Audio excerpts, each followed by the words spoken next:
दोस्तों, आज की वीडियो में मैं आपके लिए जो अमल लेके आया हूँ दुश्मन को तबाह करने का अमल है। यानी कि इस अमल को करने के बाद आप दुश्मन पर जिन्नात मुसल्लत करेंगे, वो अपने ही घर में अपने आप को गैर महफूज समझेगा। दोस्तों, ऐसा ये मुजरब अमल है। आप अगर चाहते हैं कि दुश्मन आपस में लड़ाई झगड़ा करते रहें तो उसके लिए ये अमल है। सबसे पहले आपने करना क्या है कि आपने आठ आठ गत्ते के टुकड़े लेने हैं। गत्ता हो, किसी भी किस्म का हो, कोई मसला नहीं हो, उसके टुकड़े लेके आपने उसके बाद कवे या उल्लू का खून ले लेना है।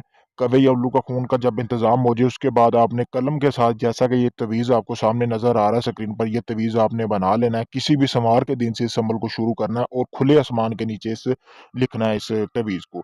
कोई भी आपके आस-पास हो, किसी से ज़िक्र नहीं करना। नीचे आपने दुश्मन का नाम और उसकी वालिदा का नाम लिख लेना। 8 तवीज़ एक ही दिन में जला के उनकी राख महफूज़ कर लेनी है सोमवार वाले दिन। फिर मंगल या बुध वाले दिन आपने दुश्मन की चौखड़ में वो राख फेंक के आ जानी है। चंद दिनों में वो तवीज़ जो है ये राख अपना असर दिखाना शुरू हो जाएगी। आपका दुश्मन पागल